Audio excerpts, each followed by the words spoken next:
Dear students, मैं Venus PGT sociology. आज हम क्लास +2 के लिए चैप्टर डिस्कस करेंगे समाजिक असमानता एवं बहिष्कार के स्वरूप। हम सभी जानते हैं कि अस्पृश्यता जो है वो सामाजिक भेदभाव का सबसे बड़ा रूप है, सबसे बड़ा रूप हुआ करता था। जातियों का एक बहुत बड़ा समूह ऐसा था जिन्हें नीचा समझा जाता था, उनके साथ भेदभाव भी बरता जाता था।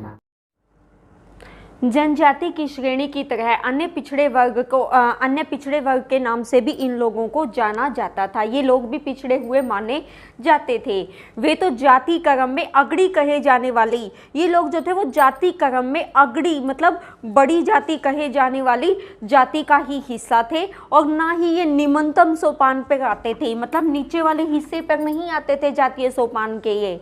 ठीक है, मतलब हम ये जानते हैं कि जाति जो है वो केवल हिंदू धर्म तक सीमित नहीं है, सभी धर्मों में जाति ने अपना स्थान बनाया हुआ है।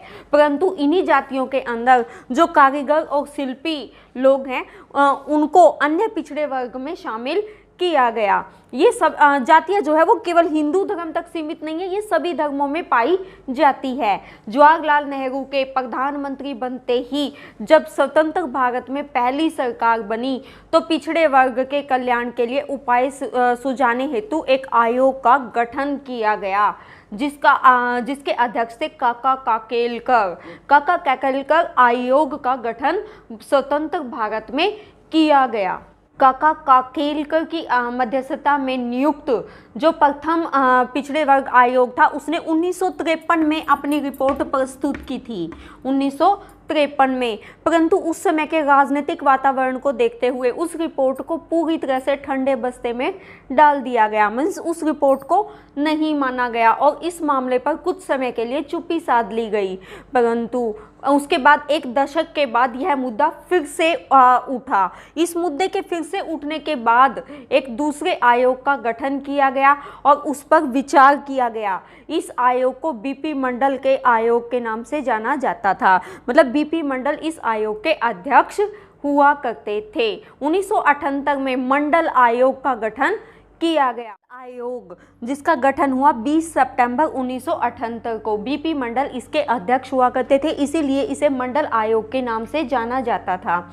जब मोरारजी देसाई की सरकार थी उस समय इस आयोग का गठन हुआ। मोरारजी देसाई प्रधानमंत्री हुआ करते थे उस समय पर इस आयोग का गठन हुआ। भारत में इसने सिफारिश की कि भारत में पिछड़ी जातियों को ही पिछड़ा वर्ग माना जाना चाहिए, पिछड़े वर्ग के नाम से जाना चाहिए। इसने 27% आरक्षण की सिफारिश की, मतलब पिछड़ी जातियों के लिए 27% आरक्षण की इन्होंने सिफारिश की थी। 1990 में बीपी सिंह की सरकार आने पर ही यह आरक्षण अस्वीकार हो गया, लेकिन 1993 में पहली बार सांविधिक आयोग के रूप में इसको स्वीकार कर लिया गया और इसको फर्स्ट आयोग के नाम से जाना गया, इसको फर्स्ट आयोग के नाम से जाना गया। उसके बाद जो नेक्स्ट आया वो आया 2018 में, जिसे राष्ट्रीय पिछड़ा वर्ग आयोग अधिनियम कहा गया, जो 2018 में आया। इसको 102वें संविधान संशोधन के तौर पर जाना गया, जिसके द्वारा इसको संविधान में मान्यता प्रदान कर दी गई। 102वें संविधान संशोधन के अंतर्गत इसको संवैधानिक दर्जा दिया गया। संविधान में ये भाग 16 338B के अंतर्गत इसको रखा गया। अगर हम संरचना की बात करें तो इसमें एक अध्यक्ष का पद, एक उपाध्यक्ष का पद और 3 सदस्यों के लिए जगह रखी गई। मीन्स इसकी संरचना में एक अध्यक्ष, एक उपाध्यक्ष और 3 सदस्यों को रखा गया और कार्यकाल, इन सदस्यों का कार्यकाल 3 वर्ष तक निश्चित किया गया। अगर इनमें से कोई व्यक्ति बीच में त्यागपत्र देना चाहता है तो वो त्यागपत्र इनको राष्ट्रपति को देना होता है। अन्य पिछड़े वर्ग के बाद हम जिस टॉपिक पर डिस्कशन करेंगे वो महिलाएं हैं, यानी कि सामाजिक असमानता और बहिष्कार के स्वरूप में महिलाओं महिलाओं के साथ किस तरह का बिहेव होता रहा है। समस्त जनसंख्या का लगभग आधा भाग महिलाओं का है। विश्व में आधी जनसंख्या के तौर पे महिलाएं निवास करती है, परंतु जीवन के प्रत्येक क्षेत्र में भेदभाव का शिकार भी महिलाएं ही रही हैं। शताब्दियों से महिलाएं, बालिकाएं, युवतियां केवल इस आधार पर भेदभाव का शिकार हुई हैं कि वे महिला हैं, उनको महिला के तौर पर जाना जाता है। यानी कि महिला की स्थिति कैसी है, हमें सबसे पहले ये जानना होगा कि महिला की स्थिति समाज में कैसी है। किसी भी सभ्य समाज में वास्तविक स्थिति जानने के लिए वहाँ सबसे पहले ये जानना पड़ता है कि वहाँ की स्त्रियों को, वहाँ की महिलाओं को क्या सम्मान दिया जाता है, वहाँ की महिलाओं की स्थिति कैसी है, उनको क्या क्या अधिकार प्राप्त हैं, उनकी शैक्षिक दशा कैसी है, उनकी सामाजिक स्थितियाँ कैसी है। हालांकि समय समय पर महिलाओं की दशा सुधारने के लिए भिन्न भिन्न प्रकार के आंदोलन भी चलाए गए हैं, परंतु फिर भी लिंग आधार पर होने वाले विभेद को नहीं भूला जा सकता। आज भी महिलाओं को लिंग विभेद का सामना करना पड़ता है। जन्म से लेकर मृत्यु तक एक महिला को लिंग विभेद के तौर पर अनेक बार असमानता का सामना करना पड़ता है। देखा जाए तो मजदूरी के मामले में भी पुरुषों को ज़्यादा मजदूरी मिलती है, और अगर महिला मजदूर कार्य करती है तो उसको कम मजदूरी दी जाती है। सर्वप्रथम प्रयास इसके मामले में जो किए गए वो 19वीं व 20वीं शताब्दी में प्रारंभ हुए, जब अनेक राजनीतिक और सामाजिक विचारकों ने व्यक्तिगत स्वतंत्रता से संबंधित विचारों का समर्थन करते हुए नारी समानता के युग का सूत्रपात किया।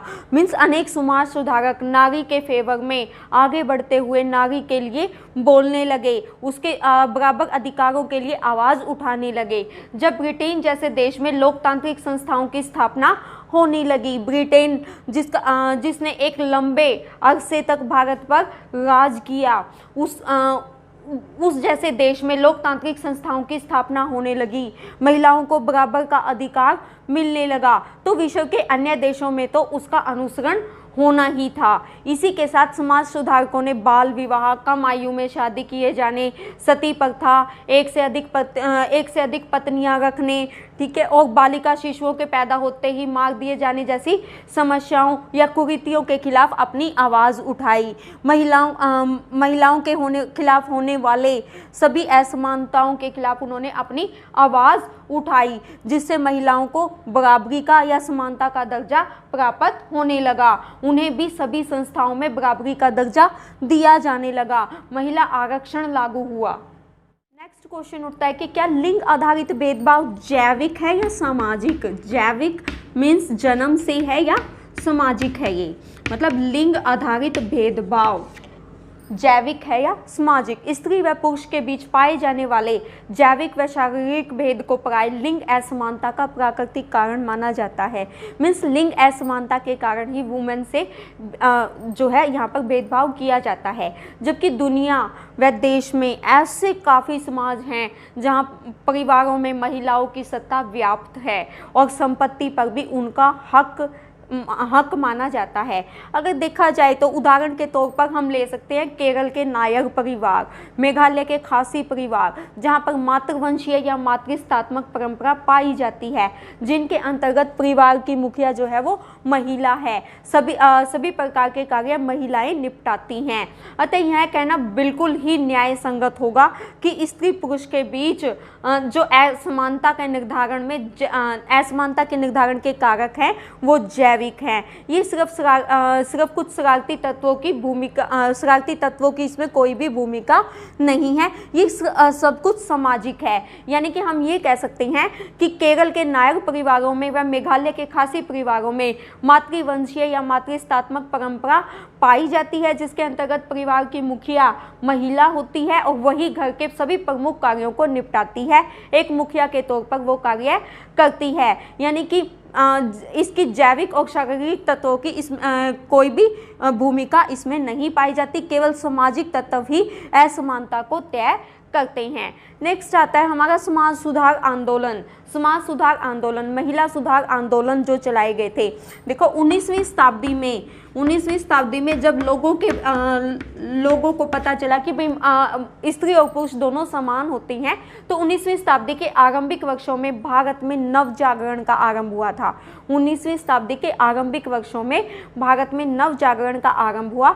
इस नव जागरण काल का सूत्रपात राजा राम मोहन राय ने किया, जिसे आधुनिक भारत के जन्मदाता के तौर पर जाना जाता था। इन समाज सुधारकों में से कुछ प्रमुख समाज सुधारकों की अगर हम बात करें तो उनमें थे स्वामी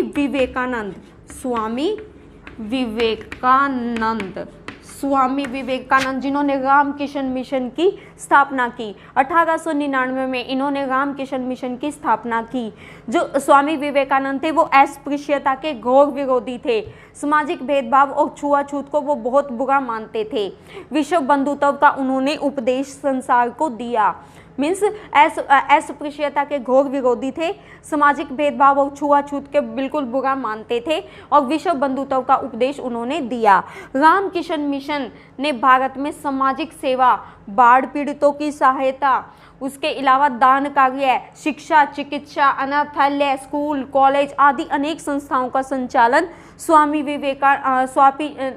विवेकानंद के सानिध्य में रामकृष्ण मिशन ने किया। महिला उत्थान के संदर्भ में एक और ऐसी संस्था थी जिसने बढ़ चढ़कर कार्य किया। वो संस्था थी ब्रह्मा समाज, जिसकी स्थापना किसने की थी? राजा राम मोहन राय ने। 1828 में ब्रह्मा समाज की स्थापना की। राजा राम मोहन राय ने सबसे पहले महिलाओं के मामले में सती प्रथा का मुद्दा उठाया। सती प्रथा के मुद्दे को उठाते हुए उन्होंने स्त्रियों के उत्थान में ये सबसे बड़ा कार्य किया। राजा राम मोहन राय की मृत्यु के पश्चात महर्षि देवेंद्रनाथ टैगोर ने ब्रह्मा समाज का संचालन करते हुए समाज सुधार के इस कार्य को आगे बढ़ाया। हिंदू समाज को सुधारने के साथ साथ उन्होंने बहुपत्नी विवाह का भी घोर विरोध किया। ब्रह्मा समाज के संस्थापक के तौर पर जाने जाने वाले जो नेक्स्ट संस्थापक थे वो थे केशव चंद्र सेन। उनका नाम भी विशेष तौर पर उल्लेखनीय माना जाता है। 1863 में उन्होंने ही सर्वप्रथम स्त्रियों के पुनर्विवाह का खुलेआम प्रचार किया और उसे इस ब्रह्मा समाज के इस संदेश को उन्होंने बंगाल के घर घर, गली गली, गांव गांव तक पहुंचाया। यानी कि ब्रह्मा समाज एक ऐसी संस्था थी जिसने महिलाओं के उत्थान के संदर्भ में बहुत बड़ा कार्य किया। सबसे पहले इसका संचालन राजा राम मोहन राय ने किया, उसके बाद महर्षि देवेंद्रनाथ टैगोर ने, उसके बाद जो संस्थापक आए वो थे केशव चंद्र सेन। तीनों की इसमें उल्लेखनीय भूमिका रही। इन्होंने स्त्रियों के उत्थान के संदर्भ में काफ़ी अच्छा और सराहनीय कार्य किया। नेक्स्ट थे महादेव गोविंद रानाडे। उन्होंने उनका जो पुनर्विवाह अधिनियम था उसके थ्रू उन्होंने कार्य किया। सामाजिक सुधारों में हिंदू उच्च जाति की विधवाओं के साथ हो रहे व्यवहार को उन्होंने अन्यायपूर्ण व्यवहार के खिलाफ उन्होंने आवाज उठाई। रानाडे जो थे वो जोसेफ बटलर की रचनाओं से बहुत ज़्यादा प्रभावित थे। उनकी कृतियों से उन्हें जागरण की एक प्रेरणा मिली। रानाडे की 2 कृतियां प्रमुख थी। इसी महादेव गोविंद रानाडे की फर्स्ट कृति थी the text of the Hindu law on the lawfulness of remarriage of widows. उन्होंने विधवा विवाह का समर्थन किया था। उनकी दूसरी बुक थी वैदिक अथॉरिटीज फॉर विडो रीमैरिज। इन दोनों कृतियों में वेदों में वर्णित विधवा पुनर्विवाह की स्वीकृति और आदेशों का उल्लेख उन्होंने किया। मीन्स महादेव गोविंद रानाडे जो जोसेफ बटलर की रचनाओं से बहुत ज़्यादा प्रभावित थे, उन्होंने 2 कृतियाँ लिखी। दोनों कृतियाँ जो थी वो विडो लाइफ पर लिखी गई थी और इन दोनों कृतियों में उन्होंने वेदों में वर्णित विधवा पुनर्विवाह की स्वीकृति और आदेशों का उल्लेख किया। इनके अलावा एक संस्था और थी आर्य समाज। 1875 में स्वामी दयानंद सरस्वती ने आर्य समाज की स्थापना की। मीन्स 1875 में स्वामी दयानंद सरस्वती ने आर्य समाज की स्थापना की। आर्य समाज का उद्देश्य न केवल हिंदू धर्म को पुनर्जीवित करना था बल्कि जाति पाति के भेदभाव को मिटाना था। वह अंतरजातीय विवाह के संबंध में प्रतिबंध और विधवा पुनर्विवाह पर प्रतिबंध के विरुद्ध आंदोलन चलाना था। आर्य समाज का जो नारा था वो क्या था? वेदों की ओर लौटो। आर्य समाज ने वेदों की ओर लौटो का नारा दिया था। 1875 में आर्य समाज की स्थापना स्वामी दयानंद सरस्वती के द्वारा की गई थी। आर्य समाज का उद्देश्य न केवल हिंदू धर्म को पुनर्जीवित करना था, बल्कि जाति पाति के भेदभाव, अंतर जातीय विवाह के संबंध में प्रतिबंध, विधवा पुनर्विवाह पर प्रतिबंध के विरुद्ध आंदोलन चलाना था। यानी कि आर्य समाज महिलाओं के खिलाफ होने वाले जुल्मों और असमानता के खिलाफ आंदोलन चलाने वाला समाज था। एक ऐसा समाज था जिसमें नारा दिया गया था वेदों की ओर लौटो। नेक्स्ट है ज्योतिबा फुले। ज्योतिबा फुले को दलितों के नेता के तौर पर जाना जाता था और नारी के लिए कार्य करने वाले प्रमुख समाज सुधारक के तौर पर भी ज्योतिबा फुले को जाना जाता था। इन्होंने 24 सितंबर 1873 को पूना में सत्यशोधक समाज की स्थापना की थी। सत्यशोधक समाज की स्थापना कब हुई? 1873 में 24 सितंबर 1873 को पूना में। इसका प्रारंभिक उद्देश्य क्या था? आंखों देखे सत्य को सामने लाना। आंखों देखे सत्य को सामने लाना ज्योतिबा बाई फुले का प्रमुख उद्देश्य था, सत्यशोधक समाज का प्रमुख उद्देश्य था। इन्होंने देश में व्याप्त अस्पृश्यता और महिला असमानता को अपने आंदोलन का प्रमुख मुद्दा बनाया। यानी कि इनके आंदोलन के दो ही मुद्दे थे, एक था अस्पृश्यता, बहिष्कार को समाज के सामने लाना, और दूसरा महिला असमानता को अपने आंदोलन का प्रमुख मुद्दा इन्होंने बनाया था। ज्योतिबा फुले ने महिलाओं पर होने वाले अत्याचारों, रूढ़ियों, बाल विवाह, बहु विवाह, केशवपन, नियोग, वैश्यागमन, इन सभी बुराइयों का जो समाज में व्याप्त थी पूरे जोर शोर से विरोध किया। महिलाओं को सम्मान दिलाने के लिए ज्योतिबा ने खोती प्रथा का जोरदार विरोध किया। खोती प्रथा जो मराठा समाज में व्याप्त थी, पेशवा समाज में व्याप्त थी। खोती को ब्राह्मण समाज के नाम से जाना, खोती को ब्राह्मण की संज्ञा दी गई है। खोती यानी कि एक जमींदार जिसका काफ़ी बड़ी ज़मीन पर कब्जा होता था और वो एक जमींदार के तौर पर लोगों से मजदूरी करवाता था, उनको कम मजदूरी देता था। यानी कि ज्योतिबा फुले ने समाज में महिलाओं पर होने वाले अत्याचारों, रूढ़ियों, बाल विवाह, बहु विवाह, केशवपन, नियोग, वैश्यागमन, इन सभी बुराइयों का पूरे जोर शोर से विरोध किया था और महिलाओं को सम्मान दिलाने के लिए ज्योतिबा ने खोती प्रथा का जोरदार विरोध किया था। इसके अलावा एक पॉइंट और बनता, पहली महिला पाठशाला भारत में दलितों और महिलाओं के लिए शिक्षा जो थी वो धर्म की दृष्टि से बिल्कुल बंद थी या निषिद्ध थी। ज्योतिबा भाई फुले ने भारत में प्रथम पाठशाला की स्थापना की थी। 1884 में ज्योतिबा फुले ने पूना में दलितों के लिए प्रथम स्कूल खोला। 3 जुलाई 1957 को ज्योतिबा ने केवल लड़कियों के लिए स्कूल खोला। यानी कि जिस समय भारत में दलितों और महिलाओं के लिए शिक्षा धर्म की दृष्टि से बिल्कुल निषिद्ध थी या बंद थी, उस समय 1884 में पूना ने दलितों के लिए प्रथम स्कूल खोला और 3 जुलाई 1957 को स्त्रियों के लिए या महिलाओं के लिए, लड़कियों के लिए प्रथम स्कूल की स्थापना की ज्योतिबा ने। जब इनको कोई और टीचर पढ़ाने के लिए वहाँ पर नहीं मिला तो इन्होंने अपनी पत्नी सावित्री बाई फुले की मदद ली और जो प्रथम महिला अध्यापिका भारत में हुई वो थी सावित्री बाई फुले। मतलब सावित्री बाई फुले जो ज्योतिबा फुले की पत्नी थी, उनको प्रथम महिला अध्यापिका के तौर पर जाना जाता है। प्रथम महिला अध्यापिका कौन थी? सावित्री बाई फुले। यहाँ तक के में अगर सबसे ज़्यादा इंपॉर्टेंट क्वेश्चन कोई है तो वो है सत्यशोधक समाज की स्थापना। सत्यशोधक समाज की स्थापना हुई थी 24 सितंबर 1873 को। प्रथम महिला अध्यापिका के तौर पर जाना जाता था सावित्री बाई फुले को। और जो लड़कियों के लिए पहला स्कूल खोला गया था वो खोला गया था 3 जुलाई 1957 को ज्योतिबा बाई फुले ने।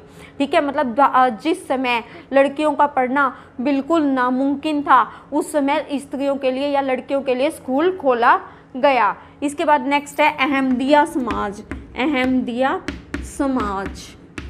अहमदिया समाज वही कार्य करता था जो आर्य समाज के कार्य थे आर्य समाज के संस्थापक यानी कि स्वामी दयानंद सरस्वती ने के आर्य समाज की भांति अहमदिया समाज ने भी महिला शिक्षा को अनिवार्य बना दिया था। अहमदिया समाज की स्थापना किसने की थी? सर सैयद अहमद खान ने। अहमदिया समाज की स्थापना किसने की थी? सर सैयद अहमद खान ने। मतलब जब जो कार्य स्वामी दयानंद सरस्वती ने आर्य समाज के माध्यम से किया वही कार्य अहमदिया समाज ने भी महिला शिक्षा के मामले में किया। उन्होंने महिला शिक्षा को अनिवार्य बना दिया था।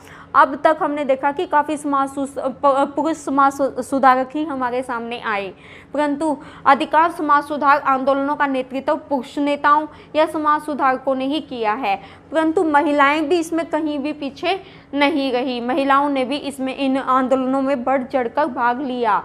श्रीमती एनी बेसेंट भी इसी तरह की स्त्री हुआ करती थी और इसी समय इन महिलाओं द्वारा चलाए जा रहे आंदोलनों के दौरान ही दो पुस्तकें हमारे सामने आई। वो पुस्तकें जो महिला लेखिकाओं द्वारा लिखी गई थी। इन दोनों पुस्तिकाओं में पहली पुस्तक जो थी वो थी स्त्री पुरुष तुलना, जो 1882 में प्रकाशित हुई। पहली पुस्तक थी स्त्री पुरुष तुलना, स्त्री पुरुष तुलना, और दूसरी पुस्तक थी सुल्ताना का सपना, जो 1905 में प्रकाशित हुई। 1905 में प्रकाशित होने वाली दूसरी पुस्तक थी सुल्ताना का सपना, यानी कि महिला लेखिकाओं द्वारा लिखी गई दो पुस्तकें इन महिला आंदोलनों के समय में उभर कर सामने आई। पहली पुस्तक जो 1882 में प्रकाशित हुई वो थी स्त्री पुरुष तुलना, और दूसरी थी 1905 में प्रकाशित होने वाली सुल्ताना का सपना। स्त्री पुरुष तुलना जो 1882 में प्रकाशित हुई थी, इस बुक की रचना ताराबाई शिंदे, एक मराठी गृहिणी ने की थी। इस पुस्तक में उन्होंने समाज में व्याप्त पुरुष प्रभुत्व के दोहरे मापदंड पर गहरी चोट की है। पुस्तक में प्रस्तुत मामले के अनुसार एक ब्राह्मण विधवा युवती को एक स्थानीय कोर्ट ने मौत की सजा सुना दी। मौत की सजा सुनाई गई क्योंकि उसने अवैध संबंधों के परिणाम स्वरूप उत्पन्न नवजात शिशु की हत्या की थी, जबकि मतलब उस शिशु के पिता का पता लगाने की कोई भी कोशिश नहीं की, और उसके पिता को सजा देने के मामले में कोर्ट जो था वो पूरी तरह से मौन रहा। यानी कि एक स्त्री और पुरुष दोनों की असमानता को यहाँ पर दर्शाया गया। ठीक है, मतलब दोहरे मापदंड का यहाँ पर बखान किया गया। एक समाज जो एक ही जुर्म में महिला को मौत की सजा सुनाता है वह पुरुष को छूता तक नहीं या पुरुष को छुआ तक नहीं जाता, ये दोहरा मापदंड माना गया। और इस पुस्तक के प्रकाशन के पश्चात समाज में लगभग भूकंप यानी कि भूचाल आ गया। यानी कि ये एक ऐसी पुस्तक थी जिसे एक घरेलू मराठी गृहिणी ने लिखा था और ये ताराबाई शिंदे द्वारा लिखी गई थी। इस पुस्तक में उन्होंने समाज में व्याप्त दोहरे मानदंड के बारे में बताया था कि एक ही जुर्म में स्त्री को तो सजा सुनाई जाती है लेकिन पुरुष के बारे में जानने की कोशिश भी नहीं की जाती। यानी कि दोहरा मापदंड, समाज की सोच का दोहरा मापदंड यहाँ पर दिखाया गया। दूसरी पुस्तक थी सुल्ताना का सपना जो 1905 में प्रकाशित हुई। 1905 में प्रकाशित होने वाली सुल्ताना का सपना के राइटर थी बेगम रोकिया सखावत हुसैन। बेगम रोकिया सखावत हुसैन जो एक संपन्न बंगाली मुस्लिम परिवार से थी। बंगाली मुस्लिम परिवार से संबंध रखने वाली बेगम रोकिया सखावत हुसैन ने एक पुस्तक की रचना की, सुल्ताना का सपना, 1905 में लिखी गई है। बेगम रोकिया सखावत हुसैन ने उर्दू, बंगाली व अंग्रेजी भाषा में शिक्षा ग्रहण की थी।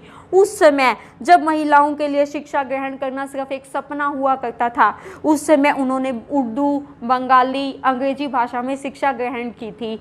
उन्होंने पहली बार अपनी अंग्रेजी भाषा की योग्यता को परखने के लिए 1905 में सुल्ताना का सपना नामक पुस्तक लिखी और इस पुस्तक की रचना की। यह रचना भारत में प्रकाशित साइंस फिक्शन का प्रारंभिक उदाहरण थी।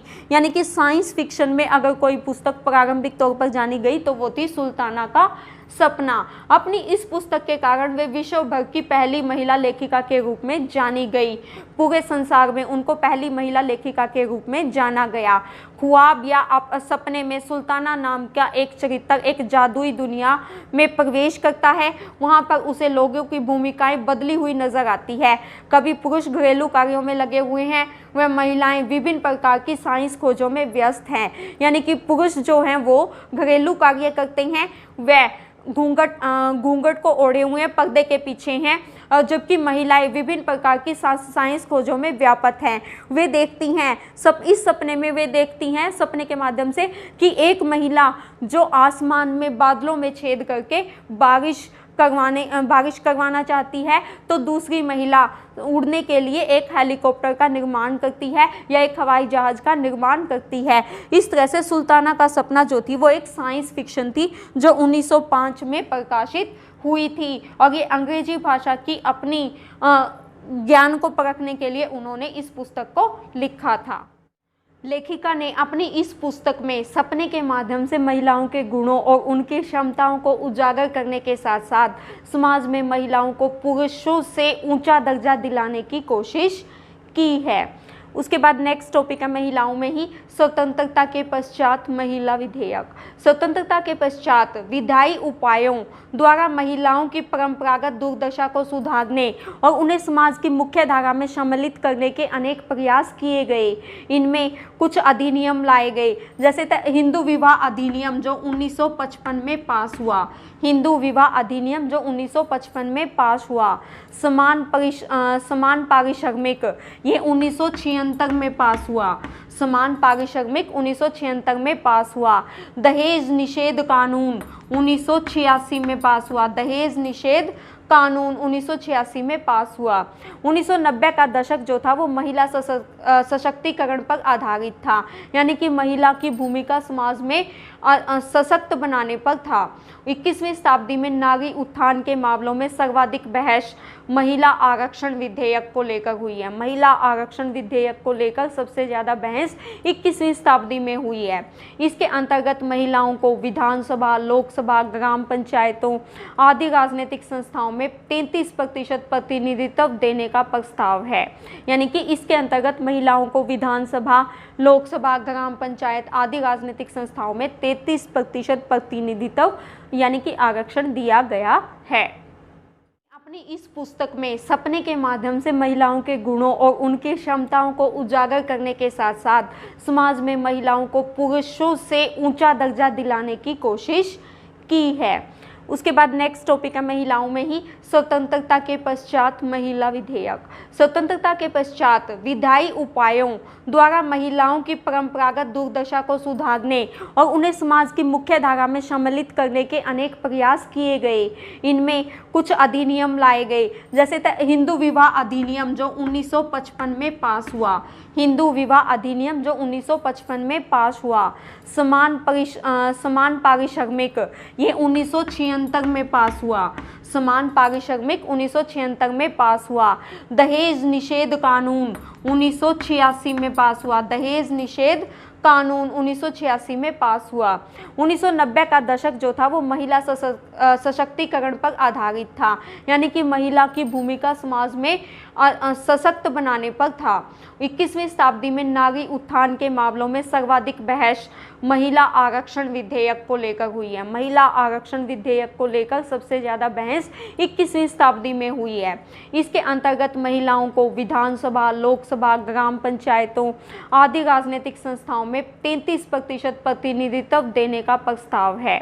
यानी कि इसके अंतर्गत महिलाओं को विधानसभा, लोकसभा, ग्राम पंचायत आदि राजनीतिक संस्थाओं में 33% प्रतिनिधित्व यानी कि आरक्षण दिया गया है। लेकिन महिला सशक्तिकरण के इस मामले के बीच स्त्रियों की उच्च उपस्थिति की इस मुहिम में हमें ये कभी भी नहीं भूलना चाहिए कि स्त्री पुरुष अनुपात जो है वो तेजी से गिर रहा है। इसके बाद नेक्स्ट टॉपिक जो हमारा बचता है वो है अन्यथा सक्षम व्यक्तियों का परिदृश्य। अन्यथा सक्षम व्यक्तियों का परिदृश्य यानी कि समाज में कुछ लोग ऐसे हैं जो विकलांग हैं, वृद्धावस्था में हैं, बेसहारा हैं, रोगी हैं। उनको विकलांगता, वृद्धावस्था, बेसहारा, रोगी आदि होने के कारण अस्थायी या स्थायी तौर पर काम करने में अक्षम कहलाते हैं। ऐसी स्थिति समाज में अक्षमता के नाम से जानी जाती है। भारत में असशक्तता को भाग्य की नियति माना जाता है, यानी कि पूर्व जन्म के कर्मों का फल के अक्षमता के रूप में भोगना पड़ता है। भारत में अक्षमता को विकलांग, अपंग, सूरदास, गूंगे बहरे के लेबलों के तौर पर जाना जाता है। हालांकि भारत सरकार ने समय समय पर इनके लिए कुछ न कुछ प्रावधान किए हैं, जैसे कि पेंशन लागू करना, समाज में वृद्धावस्था पेंशन को लागू किया गया है। वह गूंगे बहरे या असक्षम व्यक्ति के लिए भी पेंशन लागू की गई है। वह इनको रोजगार में बराबरी का दर्जा दिया गया है। आरक्षण में इनको एक प्रमुख स्थान प्रदान। डियर स्टूडेंट्स, अब मैं आपसे आशा करती हूँ कि मेरे द्वारा करवाया गया ये टॉपिक आपको अच्छे से समझ में आया होगा।